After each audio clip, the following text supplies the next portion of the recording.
Hi friends, welcome to Nisha's food hut Tamil. இன்றைக்கி நம்ம பார்க்க போகிறது ஒரு ஈஸியான சிம்பிளான சட்னி ரெசிபி.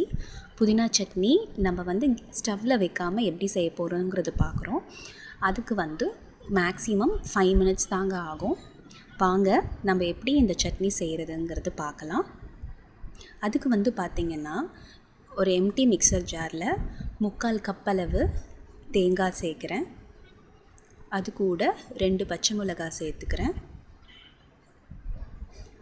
கருவேப்பிலை கொத்து 1, இஞ்சி ஒரு பெரிய துண்டு, புளி நெல்லிக்காய் அளவு, புதினா 1 கப் அளவு எடுத்திருக்கேன். இந்த பொருட்களுக்கெல்லாம் தேவையான அளவு உப்பு சேர்க்குறேன். இந்த எல்லா பொருளையும் சுடு தண்ணி வச்சு நம்ம அரைக்க போகிறோங்க. கண்டிப்பாக சுடு தண்ணி ஊற்றி தான் அரைக்கணும். இதுக்கு தேவையான தாளிப்பு பார்த்திங்கன்னா கடுகு, பெருங்காயப்பொடி, கருவேப்பிலை கொத்து. நம்ம புதினா சட்னி ரெடிங்க. இதுக்கு நம்ம தாளிப்பு சேர்த்துக்கலாம். ரொம்ப டேஸ்டியாக இருக்கும். கண்டிப்பாக வீட்டில் ட்ரை பண்ணி பாருங்கள். நம்ம நிஷாஸ் ஃபுட் ஹட் தமிழ் சேனலுக்கு சப்ஸ்கிரைப் பண்ணுங்கள். பக்கத்தில் இருக்கிற பெல் ஐக்கானை ப்ரெஸ் பண்ணுங்கள். நன்றி.